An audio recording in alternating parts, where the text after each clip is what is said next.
وزیر اعلیٰ پنجاب مریم نواز نے گلبرگ میں نجی کالج کی طلبہ سے مبینہ زیادتی کیس کے واقعے کی تحقیقات کے لیے اعلیٰ سطح کی کمیٹی تشکیل دے دی۔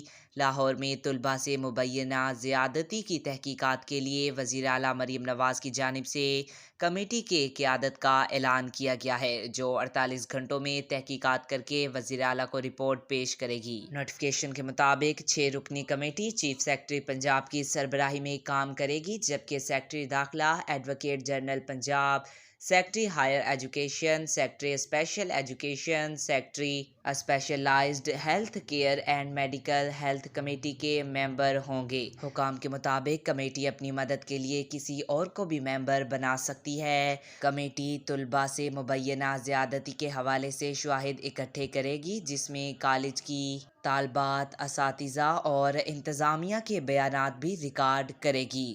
حکام کا بتانا ہے کہ کمیٹی کالج انتظامیہ کو فوری رسپانس اور پولیس کے معاملے سے نپٹنے سمیت تمام پہلوؤں کا جائزہ لے گی۔ واضح رہے کہ گزشتہ روز گلبرگ میں نجی کالج کی طلبہ کو سیکیورٹی گارڈ کی جانب سے مبینہ زیادتی کا نشانہ بنائے جانے کی خبریں سامنے آئی تھیں، جس کے بعد طالب علموں نے کلاسز کا بائیکاٹ کر کے شہر بھر میں احتجاج شروع کر دیا تھا۔